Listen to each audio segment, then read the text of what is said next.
Bonjour à tous. Et on dirait que je parle à une salle vide. Bonjour à tous. Bonjour. J'invite ceux qui sont en train de rentrer à prendre place et on va commencer ce moment de culte, ce moment qu'on a mis à part pour venir se rassembler et louer notre Dieu ensemble, chanter aussi pour lui, entendre aussi ce qu'il a à nous dire via la prédication que Mickey va nous apporter ce matin. Et on aura, durant ce moment aussi, la possibilité de lire différents passages de la parole de Dieu. Et on aura aussi, bien entendu, la possibilité d'élever nos voix vers lui, par des prières, par des chants. Et pour ceux qui ne connaissent pas la manière qu'un culte se déroule, je pense que j'ai brièvement résumé. Me concernant, je suis ravi de revoir quelques têtes que je n'avais plus vues depuis très longtemps, parce que, étant du culte du matin, le premier culte, ceux du deuxième culte, je ne les voyais plus. Et donc, là, on a l'occasion de revoir un peu les têtes qu'on n'avait plus vues depuis un petit moment, pour certains. Alors, pour commencer, on va lire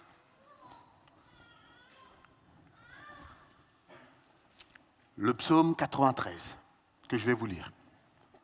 Alors, excusez-moi, je vous tourne le dos pour lire. Venez, crions de joie en l'honneur de l'Éternel, poussons des cris de joie en l'honneur du rocher de notre salut. Allons au-devant de lui avec des louanges, faisant retentir des chants en son honneur, car l'Éternel est un grand Dieu. Il est un grand roi au-dessus de tous les dieux. De tous les dieux, avec un D bien entendu minuscule, un petit D. Il tient dans sa main les profondeurs de la terre, et les sommets des montagnes sont à lui. La mer est à lui, c'est lui qui l'a faite. La terre aussi, ses mains l'ont formée. Venez, prosternons-nous et humilions-nous. Plions le genou devant l'Éternel, notre Créateur.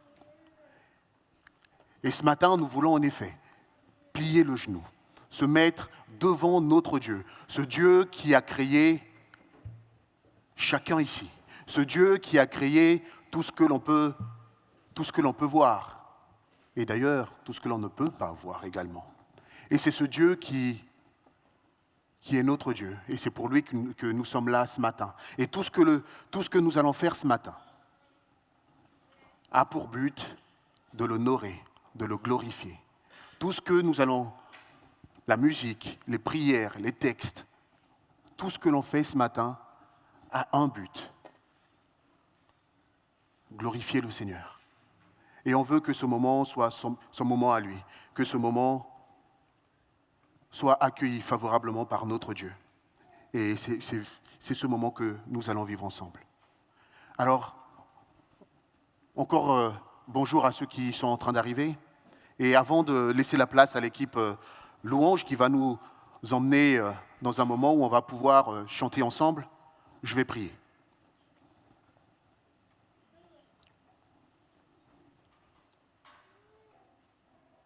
Seigneur, tu es mon Dieu. Tu es notre Dieu. Et si nous sommes là ce matin, Seigneur, c'est simplement parce que nous voulons ensemble élever nos voix vers toi. Nous voulons ensemble entendre ce que tu as à nous dire. Nous voulons ensemble tourner nos regards vers toi. Père, tu connais chacun ici présent. Tu sais quelle semaine chacun a vécu. Seigneur, on sait que certains passent par des moments difficiles professionnellement, problèmes de santé, problèmes...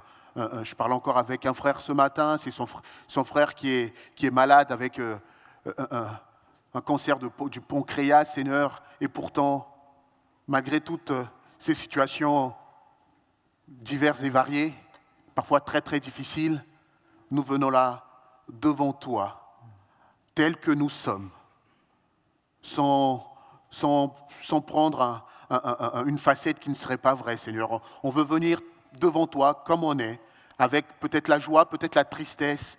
Mais Seigneur, malgré ces émotions, nous voulons que ce moment soit ton moment.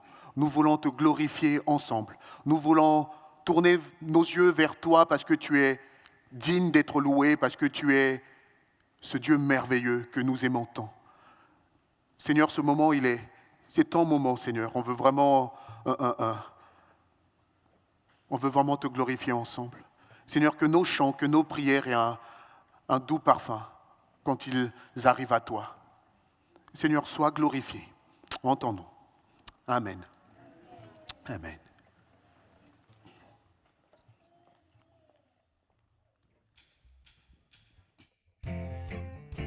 Bonjour à tous. Ce matin, on veut chanter un chant qui nous encourage à abandonner nos craintes, nos peines, nos soucis. Aujourd'hui, pas demain. C'est aujourd'hui le jour que l'Éternel a choisi. Et si on est là ce matin, c'est pas un hasard. Ce n'est que l'effet de sa grâce. Alors chantons. Mes soucis, je laisse au loin. Mes soucis, je laisse au loin. Je me tourne vers demain.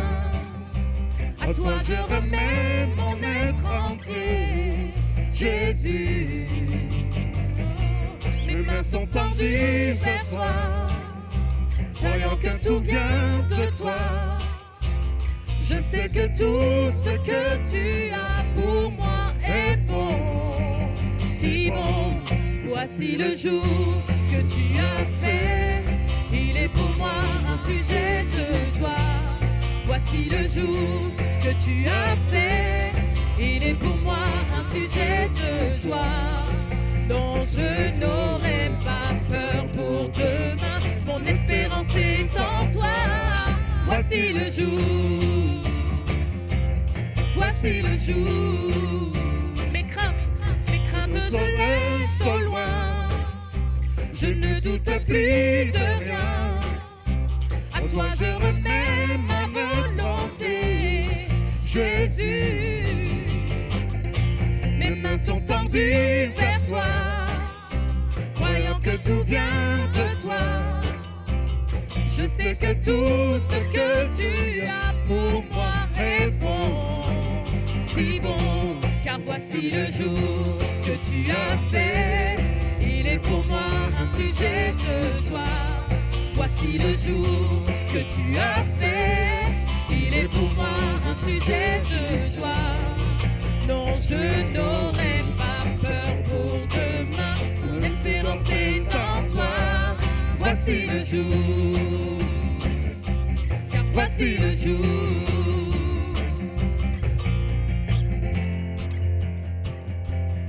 On va proclamer que pour toi, Seigneur, je vivrai fondé sur ta vérité. Chantons. Pour toi, Seigneur, je vivrai. Pour toi, Seigneur, je vivrai. Fondé sur ta vérité. Fondé sur ta vérité. Toi, Seigneur. Pour toi, Seigneur, je vivrai. Pour toi, Seigneur, je vivrai. Fondé sur ta vérité. Sur ta vérité. Car voici le jour que tu as fait. Il est pour toi un sujet de joie. Voici le jour que tu as fait.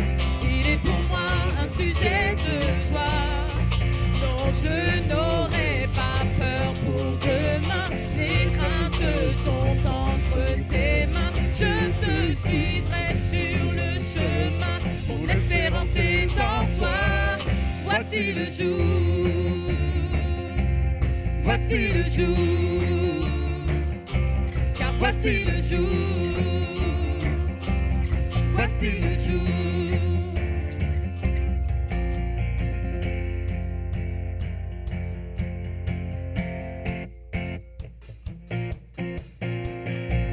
L'Éternel est bon, il fait de grandes choses. Et nous le chantons encore.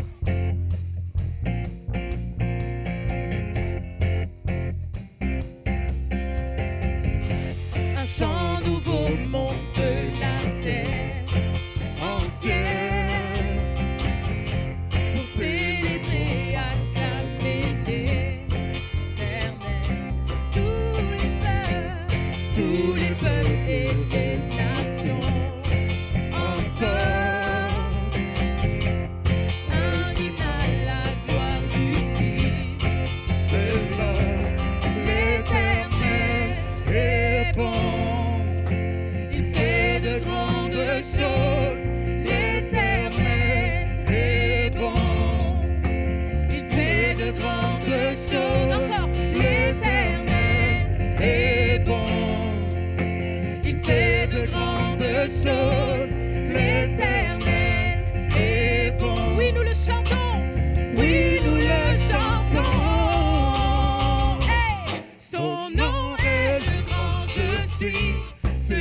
qui console et guérit. Nul ne peut se comparer à lui. Tout pouvoir lui est donné. Il règne pour l'éternité. Rien ni personne ne peut l'égaler. Ne peut l'égaler. Oh, oh, oh, oh, oh, oh. Ne peut l'égaler. Un chant nouveau. Un chant nouveau monte de la terre entière pour célébrer, acclamer l'Éternel. Tous les peuples et les nations entonnent un hymne à la gloire du Fils de l'homme. L'Éternel est bon. Il fait de grandes choses. L'Éternel est bon. Il fait de grandes choses. L'Éternel est bon. Oui, nous le chantons. Oui, nous le chantons. Son nom est le grand je suis, celui qui console et guérit. Nul ne peut se comparer à lui. Tout pouvoir lui est donné. Il règne pour l'éternité. Rien ni personne ne peut l'égaler. Ne peut l'égaler.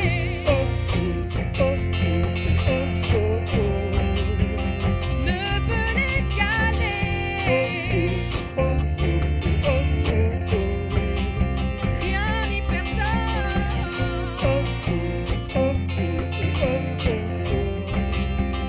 ne peut l'égaler.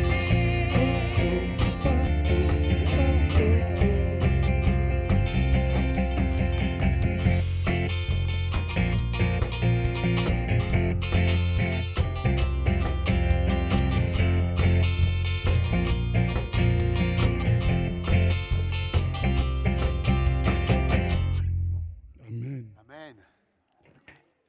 Je vous invite à prendre place. N'est-ce pas qu'il est bon de louer tous ensemble l'Éternel? Qu'il est bon pour des frères, pour les sœurs, d'être ensemble et de glorifier Dieu comme nous venons de le faire. Je crois que quand on comprend, on prend conscience de qui est Dieu, de qui est son peuple aussi. Et en fait, on a cette envie de pouvoir vivre des moments comme celui-ci ensemble, où on s'encourage, où on se stimule ensemble, en louant, en chantant les chants en l'honneur de notre Dieu. Le psaume 27, verset 4 nous dit ceci. Je demande à l'Éternel une chose, que je désire ardemment. Je voudrais habiter toute ma vie dans la maison de l'Éternel, pour contempler la magnificence de l'Éternel et pour admirer son temple. Que notre Dieu est merveilleux. Notre Dieu mérite toute notre attention.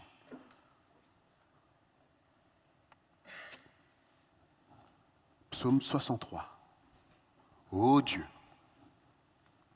tu es mon Dieu. Je te cherche. Mon âme a soif de toi. Mon corps soupire après toi. Dans une terre aride, desséchée, sans eau. Ainsi je te contemple dans le sanctuaire pour voir ta puissance et ta gloire. Car ta bonté vaut mieux que la vie. Et mes lèvres célèbrent tes louanges. Amen. Et quand on prend conscience de qui est Dieu, je crois qu'on ne peut faire autrement que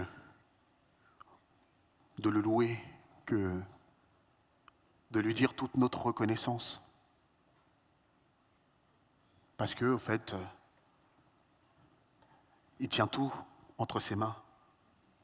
Toute puissance lui a été donnée à notre Seigneur. On reviendra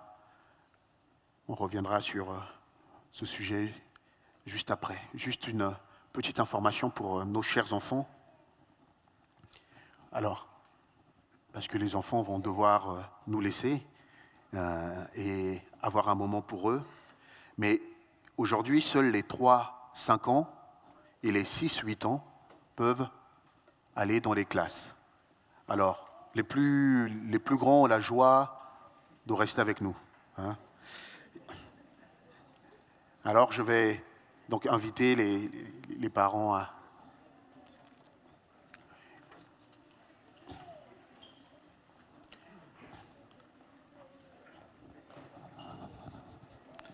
Et ce que je vais faire entre-temps, c'est de prier. Prier pour ceux qui, engagés dans le ministère enfance, donnent leur dimanche pour enseigner à nos enfants et prier aussi pour nos enfants. Seigneur mon Dieu, on veut te remercier pour chaque enfant que tu as mis dans les familles ici présentes, que tu as mis dans notre Église. Seigneur, nous croyons que chaque enfant que tu as mis ici est une bénédiction pour nous en tant qu'Église, pour nous en tant que famille. Et Seigneur, nous en tant que ton peuple, Seigneur, nous croyons que ce que nous possédons de plus cher, ce que nous possédons qui a de plus de valeur, c'est notre espérance et notre foi en toi. Et Seigneur, c'est ce que nous souhaitons léguer à nos enfants. C'est ce que nous voulons que nos enfants puissent également comprendre. Seigneur, c'est pour cette raison, Seigneur, je veux te remettre encore une fois chaque enfant, chaque moniteur, pour que, Seigneur, ces vérités auxquelles nous croyons, que les adultes qui enseignent aux enfants soient à même de l'expliquer aux enfants qu'on leur a mis sous leur responsabilité.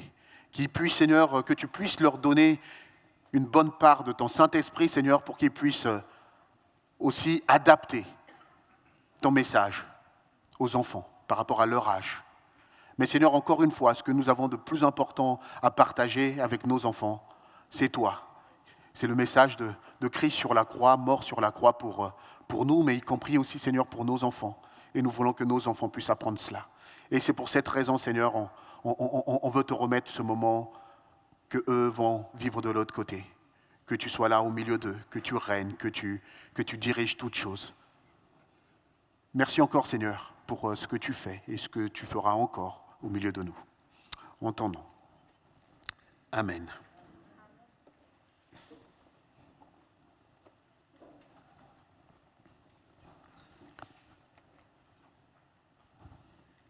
Est-ce que vous avez déjà été un tri... Alors moi j'ai été père 4 fois, hein. Mais cela étant, ça m'intrigue toujours. La relation entre une mère et le bébé qu'elle porte. J'ai lu un article cette semaine, c'est pour cela que je suis parti là-dessus, et qui m'a intrigué aussi de voir qu'aujourd'hui encore, des scientifiques travaillent sur le sujet, font des recherches sur le sujet. Malgré tout ce que l'on maîtrise aujourd'hui en tant que science, il y a encore des mystères comme ça qui dépassent les plus grands médecins, penseurs. Et ils se posaient les mêmes questions que j'ai mis là. Pensez-vous qu'un bébé qui est dans le ventre de sa mère arrive-t-il à échanger, bien entendu, avec sa maman? Est-ce qu'il arrive? Est-ce que le bébé a-t-il conscience de la présence de sa mère? Est-ce qu'il entend la voix de sa mère? Réagit-il au son de la voix de sa maman? Alors, l'article que je lisais disait que la voix de la mère, en ce qui concerne la voix de la mère, elle peut être perçue de deux manières. Par le son, par par l'air, comme nous, la voie aérienne, mais elle peut aussi être perçue par les vibrations, par une voix plutôt intérieure. Et au fait, même si l'enfant entend d'autres sons, mais la réalité, c'est que ce qui rassure l'enfant, ce qui le conforte, c'est quand il entend la voix de sa mère. Il la connaît intimement et cette voix lui parle de manière très, très spécifique. Alors que le monde d'un bébé se limite, il est tout petit, hein, le monde d'un bébé, ça se limite au ventre de sa mère. Un bébé perçoit et échange avec les éléments qui sont totalement en dehors de sa réalité. Il arrive à percevoir cela, ce qui existe en dehors de son monde. On peut essayer d'imaginer l'émerveillement d'un bébé quand il perçoit le monde pour la première fois, quand il arrive à mettre un visage sur celui qui émet cette voix qui lui est si particulière, cette voix qui le rassure, et à un moment donné, il découvre vraiment cette personne, et je veux imaginer que cela doit être une merveille pour l'enfant. Je veux juste faire un parallèle entre ça et notre relation avec Dieu. Notre Dieu tout-puissant, créateur de l'univers, créateur de chacun. Nous ne l'avons jamais vu, mais nous connaissons sa voix. Nous connaissons sa voix, il nous parle au plus profond de notre être.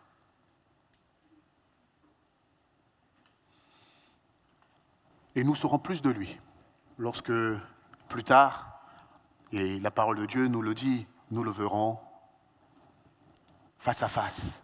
Ça, c'est notre espérance. Un jour, nous savons que nous verrons Dieu face à face. Mais sa présence à nos côtés aujourd'hui est une réalité. Et sa création tout entière, nous témoigne de sa grandeur. Et son évangile nous parle de lui, nous parle de ce qu'il a fait, nous parle du sacrifice de son Fils pour que ton péché, que mon péché soit pardonné. Alors quand je regarde chacun ici, je dis bien chacun, je vois la main de mon Créateur. Je vois la main de mon Créateur derrière. Et je vois son œuvre. Et mon cœur est simplement dans la joie quand je prends le temps de réaliser cela. Chaque homme, chaque femme, chaque enfant, chaque arbre, façonné par mon Dieu. Et tout cela me montre combien mon Dieu est bon, combien mon Dieu est merveilleux, combien il est dans le détail, combien... Je parlais encore de la grossesse où les médecins ont encore du mal à tout maîtriser. Mais tout cela n'a pas de mystère pour notre Dieu. Pas de mystère. Mon cœur est simplement dans la joie quand je prends le temps de méditer, de réfléchir sur le mystère de la création, dans le mystère de qui est notre Dieu. Notre Dieu est grand, il est merveilleux. Nos âmes, Seigneur, ce matin, te célèbrent et t'acclament. Tu es merveilleux, tu es puissant. Merci, Père, pour ton amour et pour ce que tu as accompli. Merci pour le pardon. Merci de nous permettre, malgré tout, nos péchés, nos fautes, nos petitesses, de pouvoir être là et s'adresser à un Dieu saint comme toi.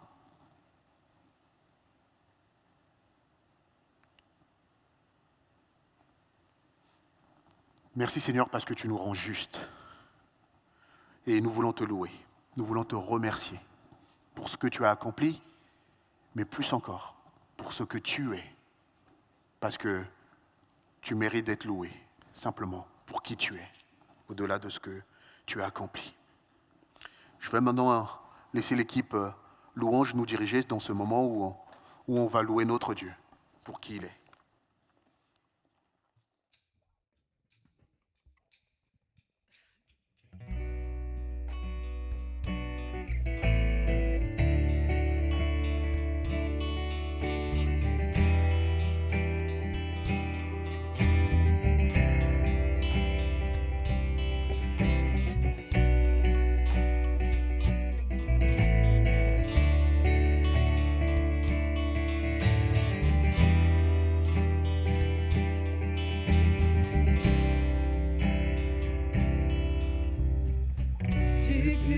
Sommets aux fonds des océans, la création nous parle de ta majesté, des couleurs de l'automne au parfum du printemps. Toute créature élève sa voix pour chanter et proclamer Dieu incomparable, grand et admirable. Tu as placé les étoiles et tu connais leur nom. Tu es surprenant, Seigneur, Dieu redoutable, insaisissable, émerveillé. Nous tombons à genoux et crions. Tu es surprenant, Seigneur. Tracé la route aux éclairs dans le ciel, qui a vu les réserves de neige et de pluie, qui a donné naissance à l'éclat du soleil, mis le voile pour offrir la douceur de la nuit. Oh, quel mystère! Dieu incomparable, grand et admirable, tu as placé les étoiles et tu connais leur nom. Tu es surprenant, Seigneur, Dieu redoutable, insaisissable, émerveillé. Nous tombons à genoux et crions. Tu es surprenant, Seigneur. Dieu incomparable, grand et admirable, tu as placé les étoiles et tu connais leur nom. Tu es surprenant, Seigneur, Dieu redoutable, insaisissable, émerveillé. Nous tombons à genoux et crions. Tu es surprenant, Seigneur, Dieu redoutable, insaisissable, émerveillé. Nous tombons à genoux et crions. Tu es surprenant, Seigneur, Dieu insondable, inébranlable. Tu vois mon cœur et pourtant tu m'aimes sans condition. Tu es surprenant, Seigneur.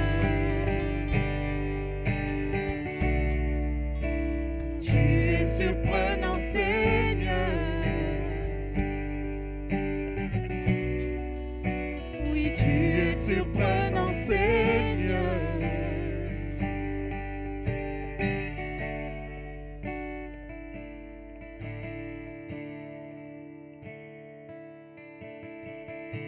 Tu étais là dès la création, Fils unique du Dieu très haut. Les mystères de ta gloire révélés en toi, Christ, notre Seigneur. Oh, ce nom est si merveilleux. Oh, ce nom est si merveilleux. Le nom de Jésus.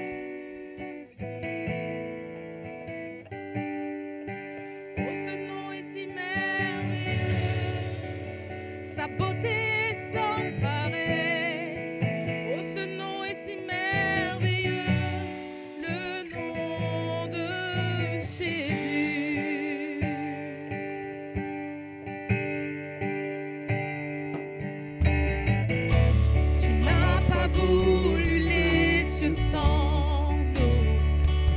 Alors Jésus, tu es venu.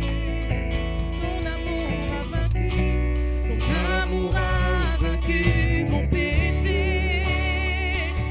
Rien ne peut nous séparer. Oh, ce nom est si glorieux. Oh, ce nom est si glorieux. Le nom de Jésus-Christ, mon roi. Oh, ce nom est victorieux. Sa beauté sans pareil. Oh, ce nom est si glorieux. Le nom de Jésus. Oh, ce nom est si glorieux. Le nom de Jésus.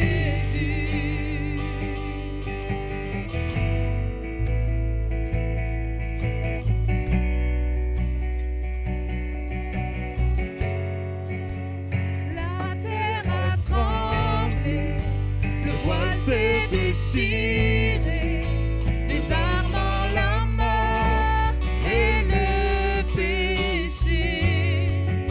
Les cieux chantent ta gloire, l'écho de ta victoire, car tu es le roi ressuscité. Tu es sans rival, tu es sans rival, tu es sans égal, Dieu du triomphe à tout jamais. À toi soit le règne, à toi soit la gloire, car ton nom surpasse tout autre nom. Car ton nom surpasse tout autre nom. Oh, ce nom est victorieux. Oh, ce nom est victorieux. Le nom de Jésus-Christ, mon roi. Oh, ce nom est victorieux. Sa puissance est sans pareil. Oh, ce nom est victorieux. Le nom de Jésus. Oh, ce nom est victorieux. Le nom de Jésus. Oh, ce nom est victorieux. Le nom de Jésus. Oh, ce nom est victorieux. Le nom de Jésus. Ton nom est victorieux, Seigneur. Ton nom est merveilleux. Tu es inébranlable, tu es incomparable. Tu es au-dessus de tout, Seigneur. Et nous voulons élever nos voix ce matin pour te louer, pour t'acclamer, pour dire combien tu es grand, Seigneur. Oh Seigneur, élevons nos voix pour t'adorer, pour te louer, Jésus. Nous voulons te dire notre reconnaissance, Seigneur. Merci Père, qui est comme toi? Il n'y a qu'un seul nom qui nous est donné, c'est le nom de Jésus-Christ.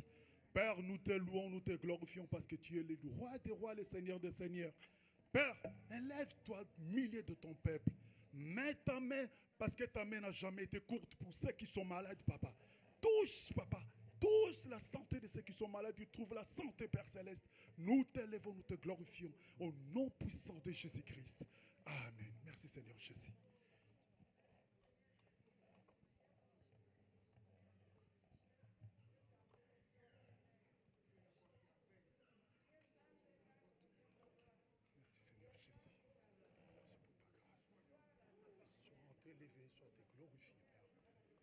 Comme toi, Père Céleste, nous te levons, nous te glorifions.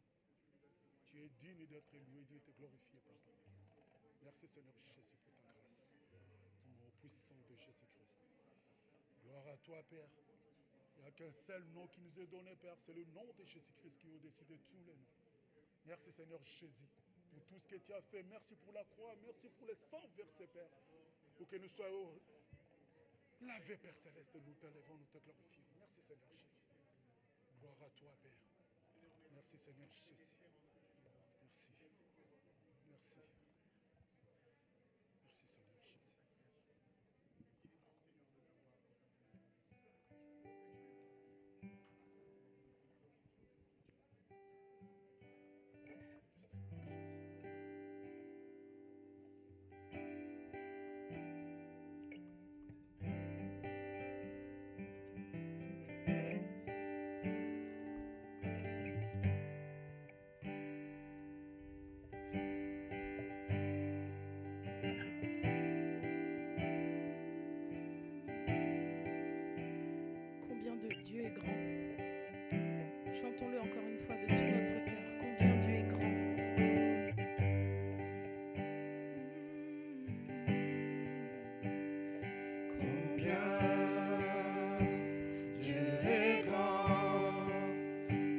chantons combien Dieu est grand, et tous verront combien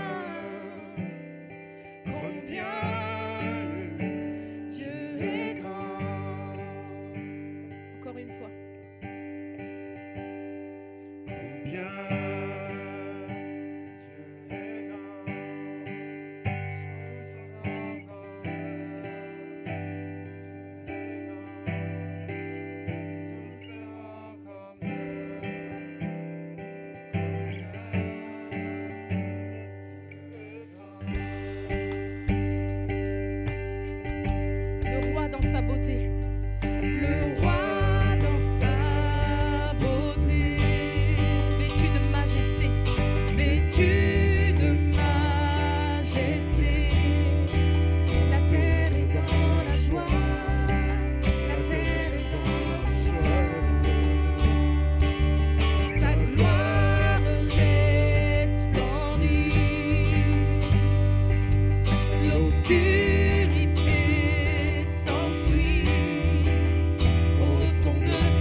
Tu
Seigneur, nous nous sommes placés devant toi ce matin, comme nous l'a rappelé Kevin, devant ce Dieu merveilleux, créateur, tout-puissant, grand, plein de bonté, rempli d'amour, qui n'a pas hésité à sacrifier son Fils pour nous sauver de nos péchés, Seigneur.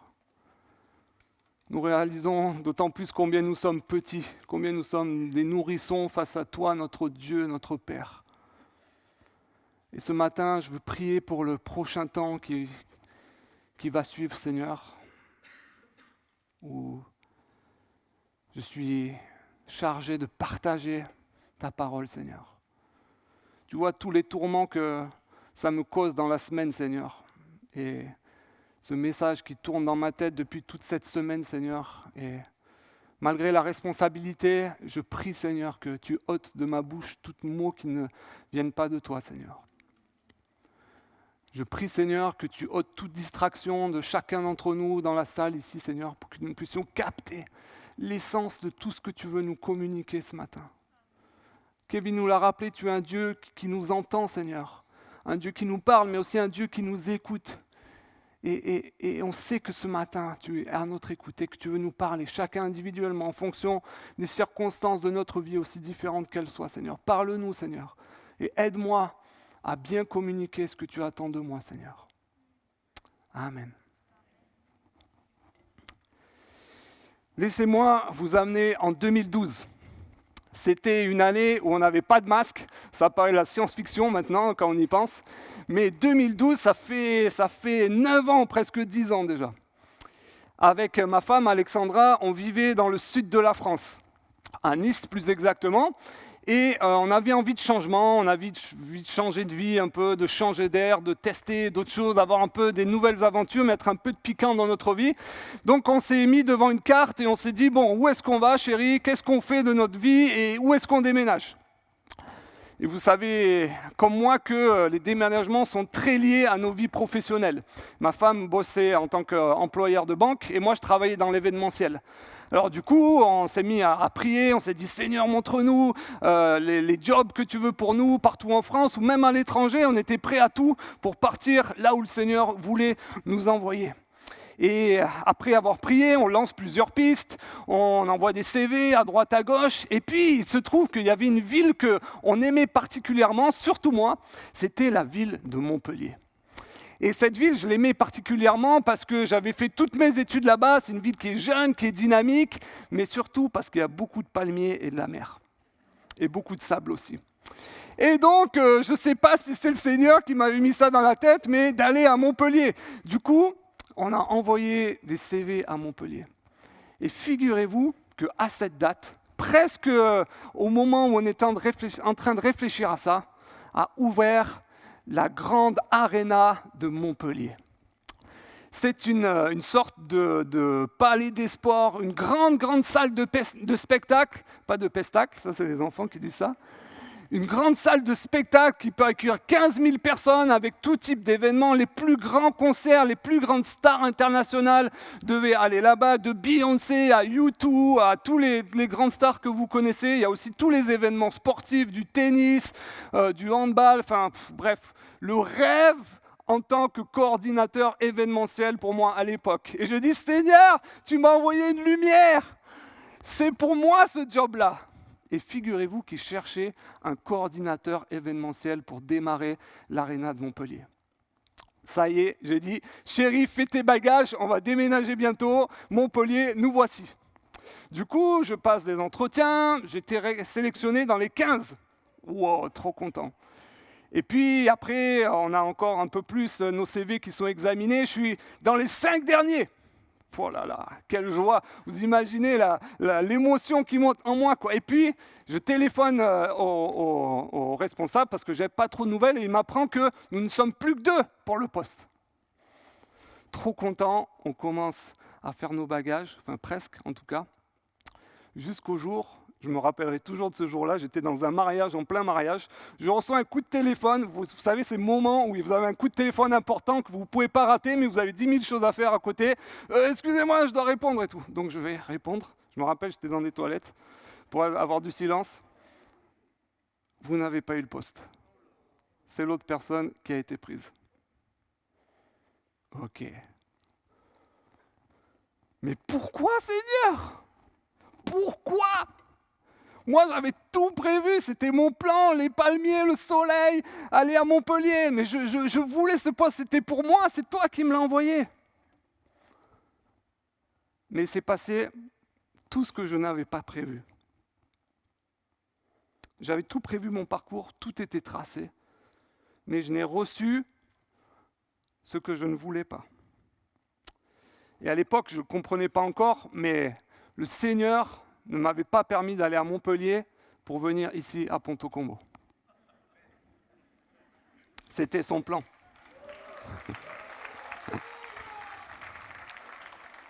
Merci pour vos encouragements. En tant qu'adulte, si vous êtes comme moi, on connaît tous ce genre de déception. On a toujours tous eu des moments comme ça où on a l'adrénaline pour des choses et puis finalement, tout ce qu'on avait prévu ne se passe pas. Sur le plan professionnel, comme moi, sur le plan sentimental, sur le plan de notre famille, on se fait des plans sur la comète, mais ça ne se passe pas toujours comme on l'avait prévu. C'est un peu des moments que j'appelle « Oh oh, c'est pas ce que j'avais prévu ». Qu'est-ce que tu fais, Dieu? Pourquoi? Pourquoi est-ce que tu m'amènes là? Et souvent, cette déception, cette désillusion, en tout cas c'était pour le moins à l'époque, ça m'amène à poser des questions à Dieu, énormément de questions. Et parfois, selon les circonstances, on peut se révolter contre Dieu, on peut être en colère contre Dieu même, on peut même douter de Dieu. Et ce matin, j'aimerais qu'on puisse parler de ça. Lorsque nous ne recevons pas ce que nous attendons, comment faire face à ces déceptions, face à ces désillusions qui peuvent nous amener à rejeter Dieu ou à être en colère contre lui ou à douter de lui? Comment gérer ces moments « Oh oh, c'est pas ce que j'avais prévu ». Et j'aimerais vous apporter un peu d'espoir ce matin. C'est pour ça que j'ai appelé mon message « Lorsque Dieu ferme une porte, il ouvre une fenêtre ». Alors, ce n'est pas moi qui ai inventé cette expression, c'est mon père qui le disait très souvent, donc je lui rends toutes les copyrights du titre de ce message.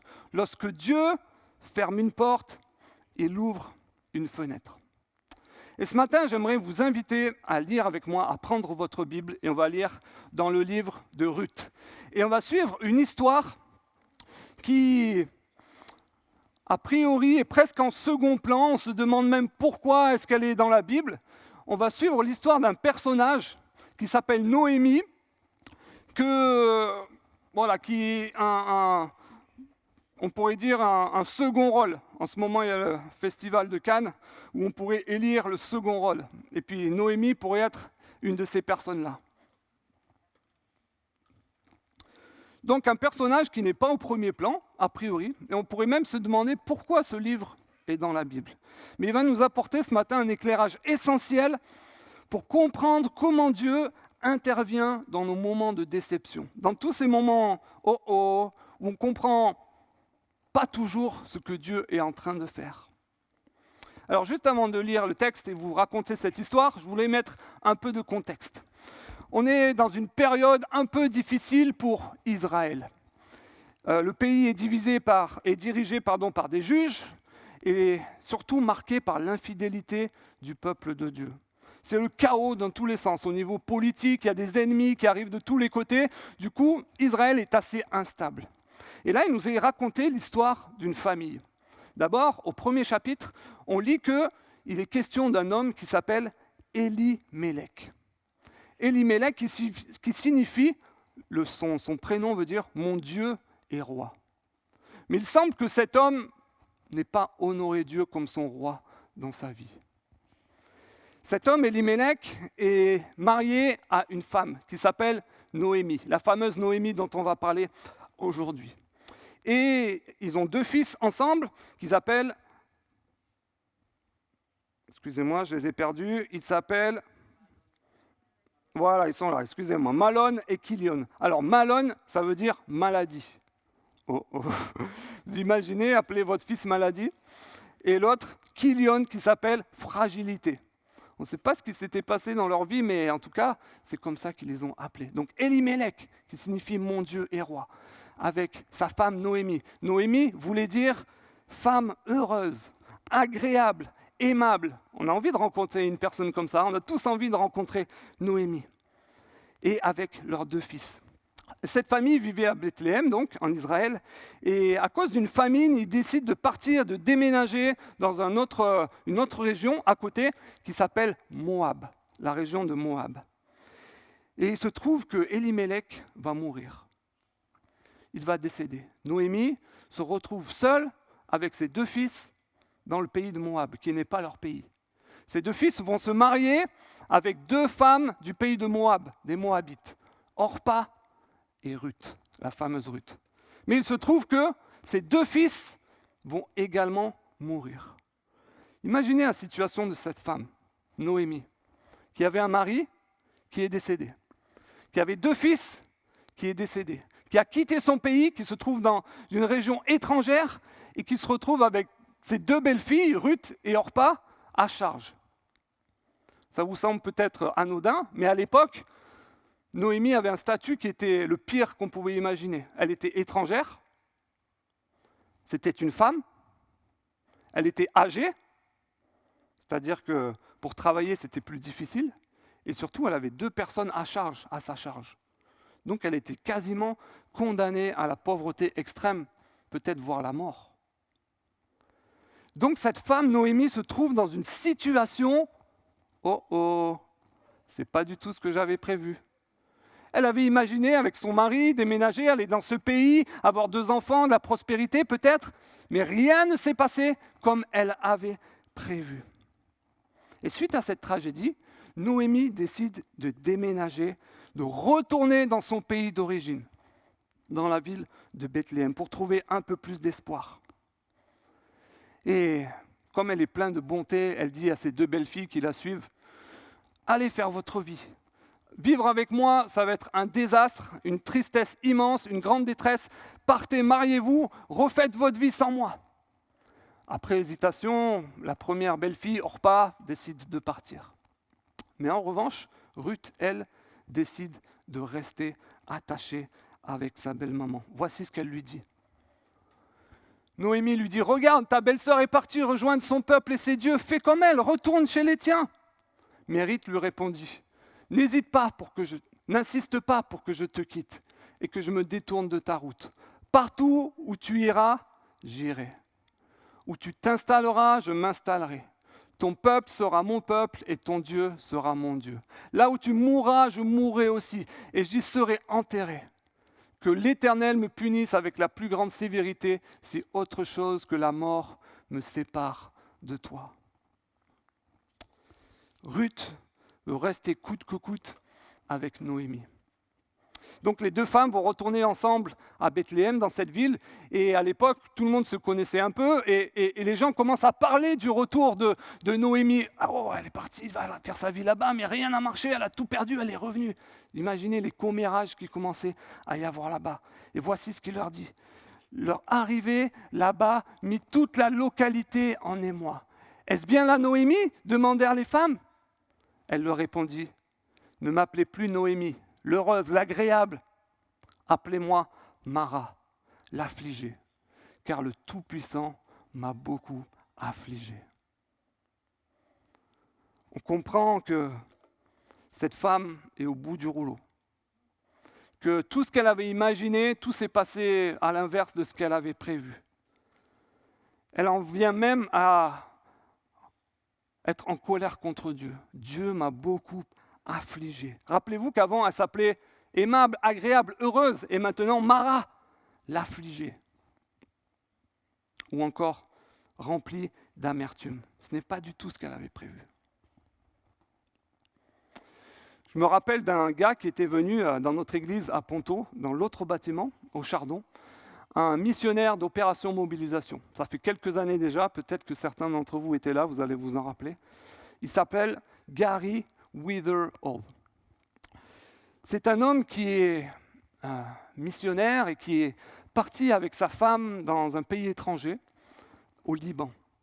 Et il se trouve que sa femme travaillait, et je crois que lui aussi d'ailleurs, dans une clinique et dont il s'occupait des enfants. Elle était nurse. Il travaillait auprès de cette clinique qui s'occupait spécifiquement des réfugiés au Liban. Et un jour, alors qu'ils étaient en service, alors qu'ils travaillaient, elle travaillait dans cette clinique-là, un terroriste est entré dans la clinique. Et pour une raison qu'on ignore totalement, il a tiré sur cette femme-là. Et il a tué cette femme. Ce gars, Gary, était venu témoigner de ça dans notre église. Et ça m'avait vraiment, vraiment interpellé. Et après cet événement-là, tragique, sur le moment même, les secours ont appelé Gary directement. Ils lui ont dit « Venez, il s'est passé quelque chose de très grave, venez, venez ». Et donc on lui explique la situation. Et pour ne pas qu'il voie la scène qui était terriblement effroyable pour lui, ils l'ont placé dans une pièce qui était à côté, tout seul. Et je me rappelle précisément que Gary disait qu'il avait toutes sortes d'émotions dans sa tête. Il n'avait absolument pas prévu cette situation alors qu'ils étaient partis servir le Seigneur au Liban. Et il avait un mélange de sentiments, de colère contre Dieu. Mais pourquoi, Seigneur ? De doute, de remise en cause, d'amertume, de haine, même de violence. Ce n'est pas ce qu'il avait prévu. Et on imagine que c'est peut-être que ce sentiment que ressentait Noémie. Son mari mort, ses 2 enfants morts, obligés de redéménager. Ce n'est pas ce qu'elle avait prévu. Et nous aussi, parfois on ressent ces émotions-là, de la colère, parfois de l'incompréhension, du doute, parce qu'on ne comprend pas ce que Dieu est en train de faire. Pendant qu'il était dans cette pièce, Gary s'est adressé à Dieu et lui a demandé, avec les mots qu'il avait, de lui parler. Et Dieu a mis dans son esprit une image, l'image d'un arbre. Et je me rappelle que cet homme, Gary, a eu cette image de devoir prendre une décision, alors qu'il était le jour même dans cette pièce à côté. Le Seigneur lui a dit, « Gary, tu as un choix à faire maintenant. Soit tu laisses cet arbre développer ses racines en toi, mais l'arbre qui va grandir va être un arbre d'amertume, de haine, de violence que tu auras toute ta vie. Soit tu décides maintenant de pardonner et de laisser grandir en toi des racines d'amour, de paix, de pardon, de bonté, de bienveillance. » Et c'est ce choix-là que Gary a fait dans cette pièce le jour même. Ça paraît incroyable et fou. Mais en lisant les textes de Noémie, on comprend que les racines qui ont poussé dans son cœur sont des racines d'amertume. Elle dit « Dieu m'a terriblement affligé ». Et on pourrait croire que l'histoire se termine là, que c'est une histoire de déception, de tristesse, de haine contre Dieu, de colère. Mais l'histoire continue. Et on va lire ensemble la suite parce que Dieu va ouvrir une grande fenêtre pour Noémie. Donc on retrouve Noémie et Ruth qui sont à Bethléem. Et pour subvenir à leurs besoins, Ruth va travailler dans les champs pour ramasser des épis. Elle ramasse les épis après les moissonneurs, c'est-à-dire qu'elle ramasse tout ce qui reste. Tout ce qui reste pour essayer de récolter des petites choses et pour essayer de survivre avec cela. Et un jour, alors qu'elle est en train de ramasser ce qu'elle trouve dans un champ, elle est interpellée par un des propriétaires du champ. Un homme qui s'appelle Boz. Voici ce qui nous est dit. Ruth partit donc et se mit à glaner dans les champs derrière les moissonneurs. Il arriva par hasard un homme qui s'appelle Boz. Elle se trouvait dans un champ qui appartenait à cet homme. Et il nous est dit que cet homme faisait partie de la famille d'Elimelech. Imaginez, elle revient à Bethléem, elle travaille dans un champ, elle tombe sur un homme par hasard qui s'appelle Boz et qui fait partie de la famille d'Elimelech, donc son beau-père qui est décédé. Par hasard. Suite à cette rencontre, Noémie va demander à Ruth d'approcher Boz, d'aller à sa rencontre et d'essayer un peu de lui demander de la prendre sous son aile. Et c'est ce que Boz va faire. Ruth va aller voir cet homme, Boz, et va lui demander Oula, je suis allé un peu trop vite là, j'ai spoilé la fin, désolé. Va lui demander de prendre Ruth sous son aile et va aller chez lui, elle va aller au pied de son lit, elle va lui faire la demande officielle et il va accepter. Et cet homme Boz va faire toutes des démarches administratives. Lisez le livre de Ruth, c'est très intéressant pour voir toutes les démarches, je vous passe les détails, mais il va faire des démarches administratives pour s'approprier Ruth, pour qu'elle devienne sa femme. C'est ainsi que Boz prit Ruth pour femme. Lorsqu'il se fut uni à elle, l'Éternel accorda à Ruth de devenir enceinte et elle donna naissance à un fils. La fenêtre s'est ouverte. De cette tristesse, de ce désarroi, de cette amertume contre Dieu, ils ont déménagé et Dieu a envoyé cet homme qui a pris Ruth sous son aile et qui l'a fait sa femme. Et ils ont eu un enfant. Mais vous allez me dire, Ruth, elle est bien là, mais Noémie, qu'est-ce qu'il en est de Noémie, cette femme ? C'est d'elle dont il est question, c'est d'elle dont on raconte l'histoire aujourd'hui. Bien, figurez-vous que à l'époque, lorsque on prenait une personne d'une famille sous son aile, on prenait toute sa famille. Et malgré la vie difficile qui semblait s'offrir à Noémie, Boz a aussi pris soin de Noémie. Et Dieu, à travers lui, a pris soin d'elle. Il lui a accordé une vie remplie de bénédictions, sous sa protection. Elle a pu goûter à la bonté de Dieu et à son amour pour elle. Dieu a changé son amertume en joie. Regardez ce qu'il est dit après, au verset 14. Les femmes de Bethléem dirent à Noémie, « Béni soit l'Éternel qui ne t'a pas privé d'un soutien de famille, que son nom devienne célèbre en Israël. Il te rendra une raison de vivre et prendra soin de toi dans tes vieux jours, puisque c'est ta belle-fille qui t'aime qui t'a donné ce petit-fils. Elle vaut mieux pour toi que 7 fils. » À noter qu'il l'appelle Noémie, il l'appelle pas Mara, il appelle Noémie l'heureuse. Donc Noémie va avoir une vie beaucoup plus aisée, beaucoup plus facile, parce que Dieu a su prendre soin d'elle. Malgré tout ce qu'elle a vécu, ce qu'elle n'avait pas prévu, elle était loin d'imaginer, Dieu a pris soin d'elle. Il l'a aimée d'une façon différente. C'est un formidable encouragement pour nous de comprendre que Dieu utilise parfois des déceptions que nous vivons, des moments difficiles pour nous amener ailleurs que ce que nous avions pensé. Lorsque Dieu ferme une porte, il ouvre une fenêtre. Mais ce n'est pas la fin de l'histoire. Il se trouve que Dieu va utiliser cette situation difficile de Noémie pour apporter un espoir qui est encore bien plus grand, bien plus immense que ce que Noémie pouvait imaginer. Figurez-vous que cet homme, Boz, dont on a parlé tout à l'heure, était le fils d'une certaine femme qui s'appelle Rahab, que vous connaissez sûrement.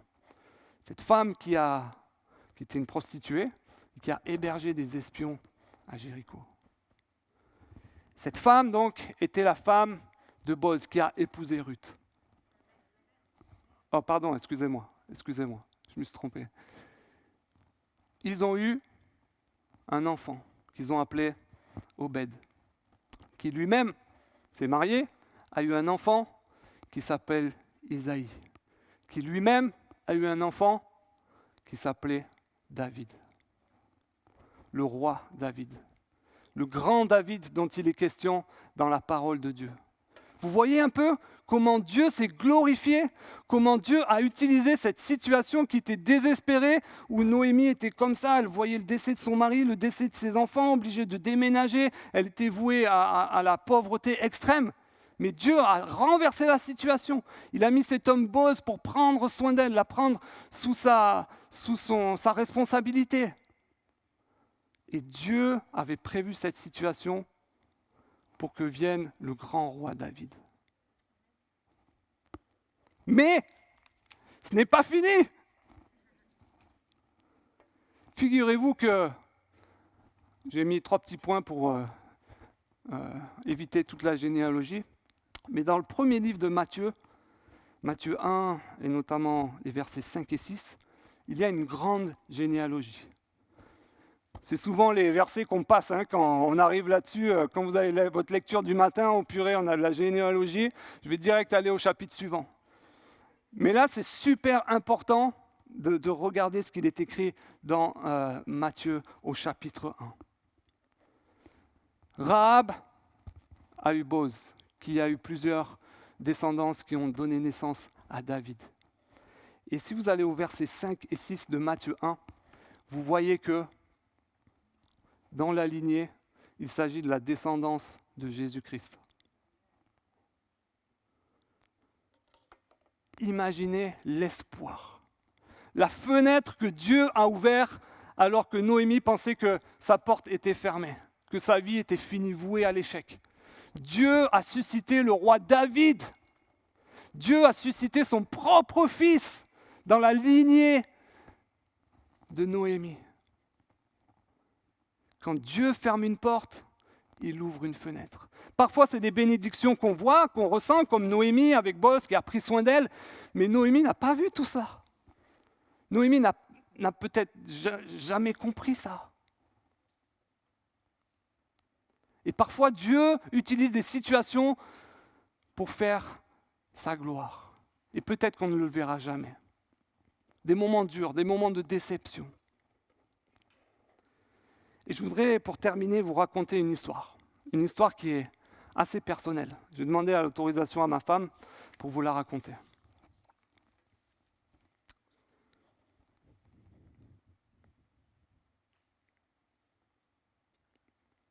Alex et moi, on s'est mariés en 2009. Et on a pris 1 an pour bien profiter de la vie à deux et tout. On s'est dit, on va arrêter un peu. On va attendre un peu pour avoir des enfants, pour bien kiffer la vie, profiter, bien gérer nos plannings, profiter, faire des voyages, etc. Parce qu'après, ce sera plus compliqué. Et quand on a décidé d'enclencher un projet d'enfant, un projet bébé, il s'est avéré que c'était pour nous un moment « oh, c'est pas du tout ce qu'on avait prévu ».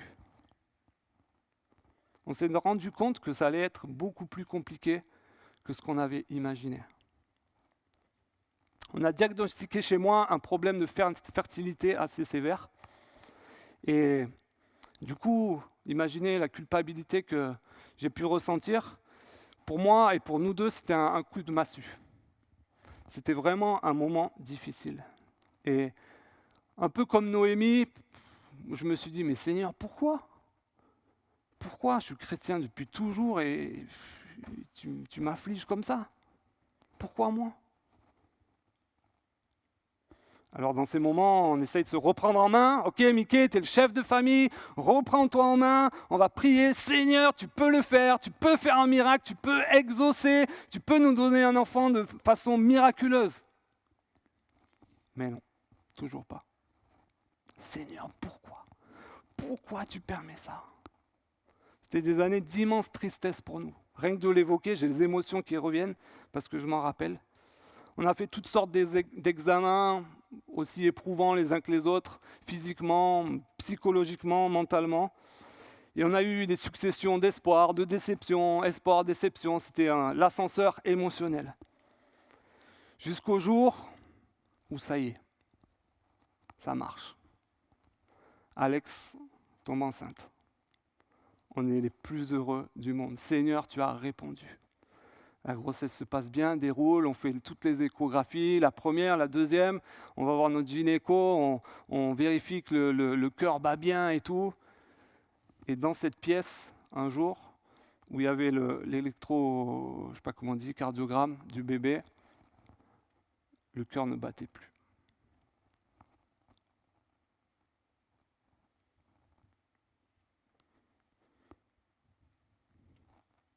Je n'oublierai jamais ce moment. Pas de son, pas de cœur, pas de bébé. Je vous avoue que c'est un des pires moments de ma vie, vraiment.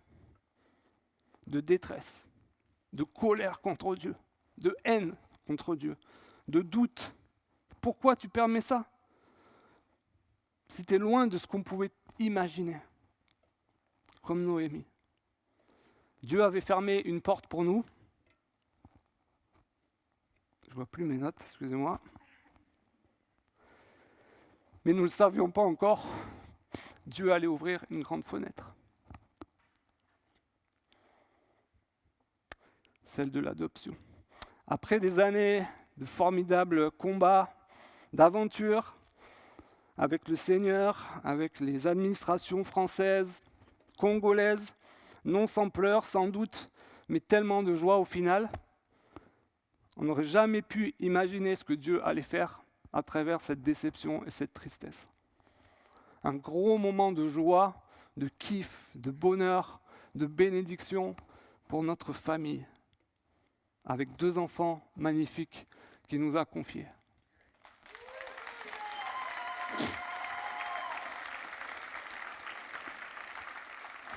Et je vous le dis franchement, on n'aurait pas pu imaginer notre vie autrement aujourd'hui. Vous m'auriez parlé il y a 6 ans, j'aurais été au fond du trou, j'aurais dit mais à quoi bon? Mais aujourd'hui, avec le recul, je vois la main de Dieu. Je vois la main de Dieu qui nous a soutenus, qui a utilisé cette situation pour nous confier ces 2 enfants-là.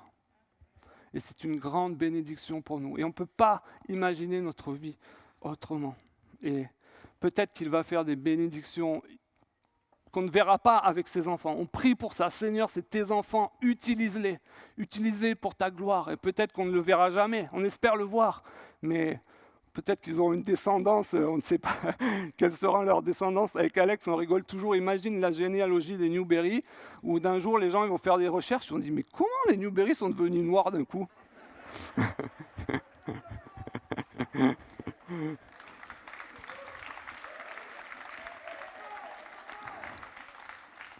En tout cas, mes amis, je suis le témoin, et c'est pour ça que j'avais vraiment à cœur de vous partager ça ce matin. Quand Dieu ferme une porte, il ouvre une fenêtre. Et peut-être que aujourd'hui, ce matin, ou en ce moment, vous vivez une situation qui est extrêmement difficile. Peut-être que vous avez eu une déception amoureuse, vous mettiez tout votre espoir sur une personne. Et puis finalement, ce n'était pas du tout ce que vous aviez prévu. Cette personne est partie, ou c'est vous qui êtes parti, et vous souffrez terriblement de cette situation. Peut-être que vous pensiez que votre couple serait comme un de ces films de Disney où tout se passe bien, où il y a des oiseaux qui chantent sur votre épaule. Mais au final, c'est plus compliqué que vous aviez prévu. Peut-être que comme nous, vous vouliez une famille de 8 enfants, mais même le premier enfant ne vient pas. Et peut-être que ça vous fait du mal, et que vous pleurez de ça secrètement chez vous. Peut-être que vous faites face subitement à une maladie et vous ne comprenez pas ce que Dieu est en train de faire. Peut-être que vous avez perdu votre job pendant le Covid et que ça vous met dans une situation financière compliquée. Peut-être que finalement vous n'avez pas obtenu un poste que vous vouliez et que ce n'est pas du tout ce que vous avez prévu. Peut-être que vous êtes dans un de ces moments « Oh, c'est pas ce que j'avais prévu ». Mon ami, fais confiance à Dieu. Tiens sa main fermement dans ces moments. Ne t'égare pas. Dieu est souverain. Même si tu ne comprends pas, Dieu est souverain. Ça a été un des trucs les plus difficiles pour nous à comprendre dans cette situation, c'est que malgré notre détresse, notre tristesse, la douleur physique, émotionnelle, Dieu maîtrise toutes choses et il fait toutes bonnes choses en son temps. Il a prévu des bénédictions pour toi, que tu verras peut-être que tu ne verras pas, mais Dieu utilise ces situations pour se glorifier. Lorsque Dieu ferme une porte, il ouvre une fenêtre. Je vais prier.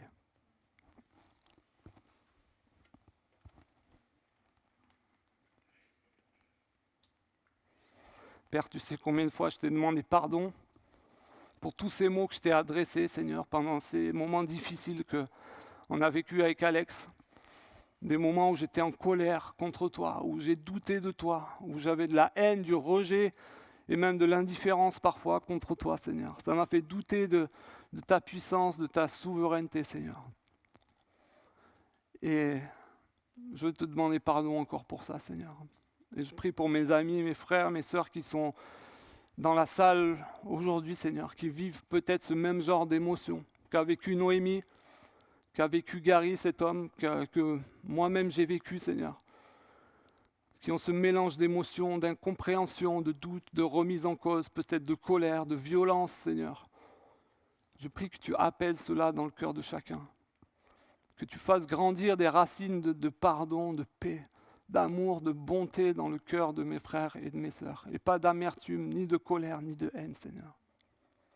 Je prie que dans toutes ces situations que tu connais parfaitement, parce que tu es un Dieu souverain, tu puisses te glorifier, Seigneur, afin que de nombreuses bénédictions puissent ressortir de ces moments difficiles, Seigneur.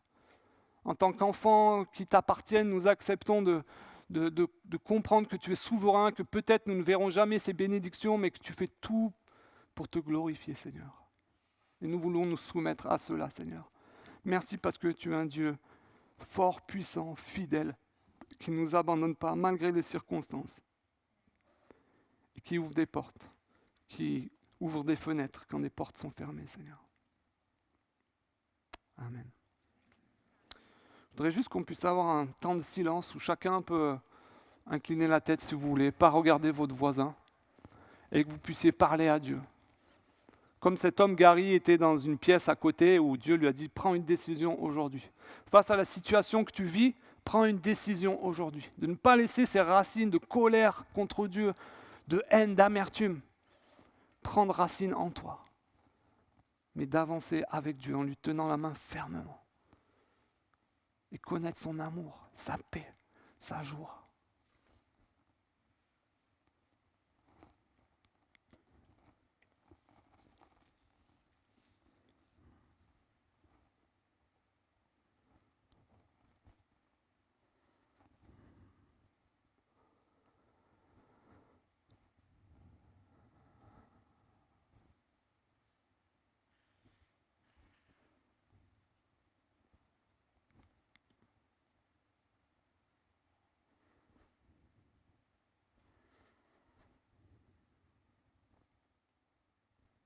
Amen.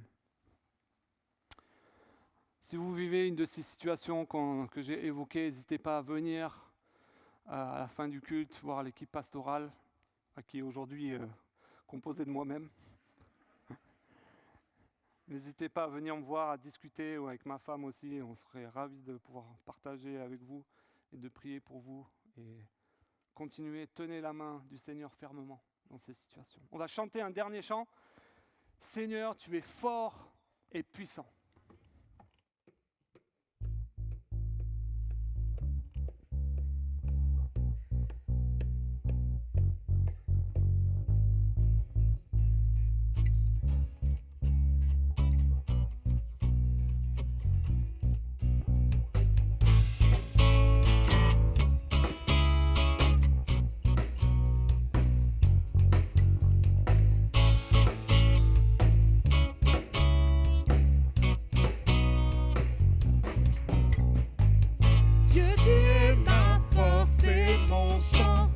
Chaque jour je me confie en toi, Tout-Puissant, mon Sauveur règne aux cieux.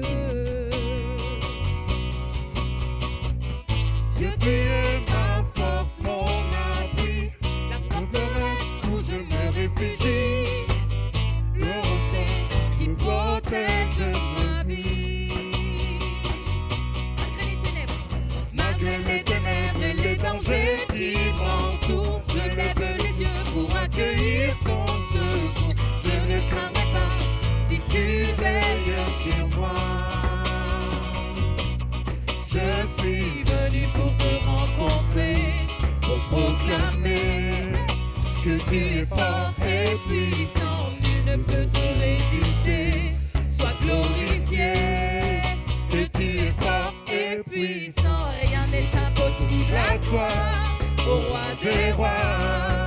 Dieu, tu es fort et puissant, au-dessus de tous les noms. Nous déclarons Que tu es fort et puissant. oh, oh, oh, oh. Que tu es fort et puissant.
Dieu, tu es fort et puissant. Rien n'est impossible à toi, ô roi des rois. Dieu, tu es fort et puissant.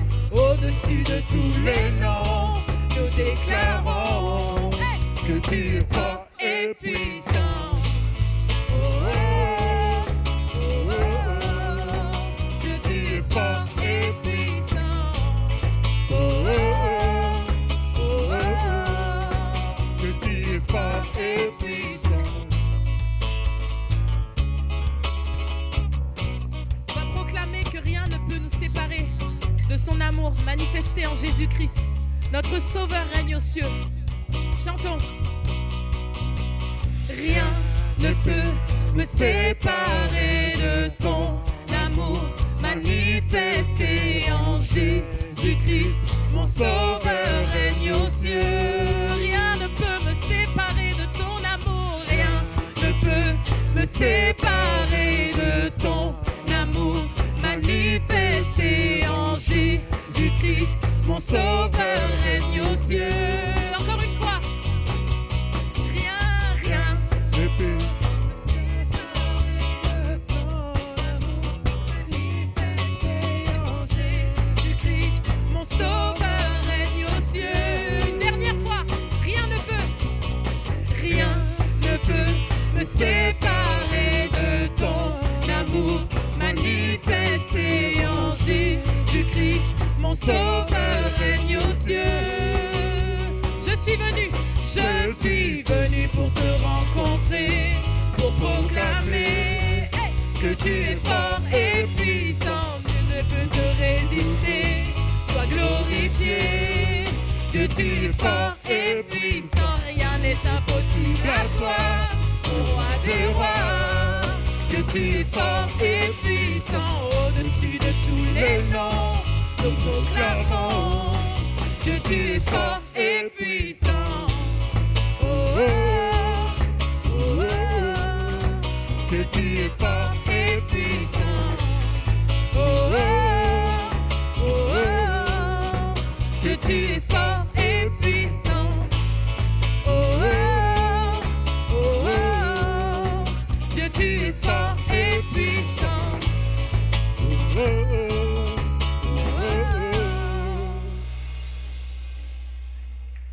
Amen.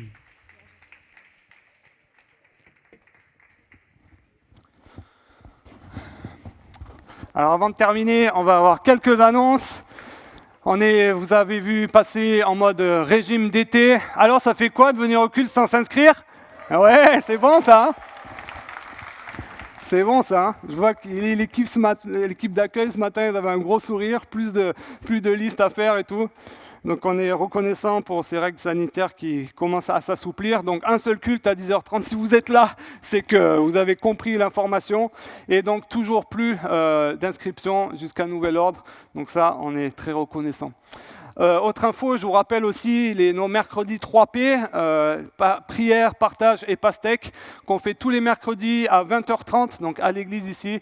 C'est l'occasion pendant l'été où c'est un peu plus cool de prier ensemble, les uns pour les autres, de partager autour de la parole de Dieu et surtout de manger les grosses pastèques de H-Market. Donc venez, il y a eu de la bonne pastèque mercredi dernier et venez partager ce moment avec nous tous les mercredis de l'été. Et puis, autre information, c'est une info qui concerne la fin du mois d'août seulement, mais sachez, et vous pouvez prier pour ça, que notre Église est en train de constituer des équipes pour faire un vestiaire solidaire, pour mettre à disposition des vêtements pour les enfants, pour les ados, avec l'équipe de Johanna qui est en train de se mettre en place. Donc vous pouvez prier pour ça et on vous donnera plus d'informations d'ici la fin du mois d'août. Mais on est très très reconnaissant pour ça. On a aménagé une pièce spéciale pour ça. Il y a des personnes qui ont travaillé depuis de longues semaines pour ça. Donc on est très très reconnaissant pour ça. Je vous rappelle aussi que vous pouvez toujours donner vos offrandes, même avec un seul culte, vous pouvez le faire, hein, mais vous pouvez le faire dans les boîtes, dans les urnes là-bas, avec les flèches par-dessus pour donner au Seigneur avec joie ce qu'il nous a mis à cœur. Vous pouvez aussi, si vous le faites, vous nous regardez en ligne, le faire à la maison, par carte bancaire ou virement. Sur notre page d'accueil, vous cliquez sur le bouton don et puis vous suivez le parcours pour faire votre offrande. Voilà les amis, on vous souhaite un super bon dimanche avec notre Seigneur et on se retrouve mercredi ou dimanche prochain. À très bientôt.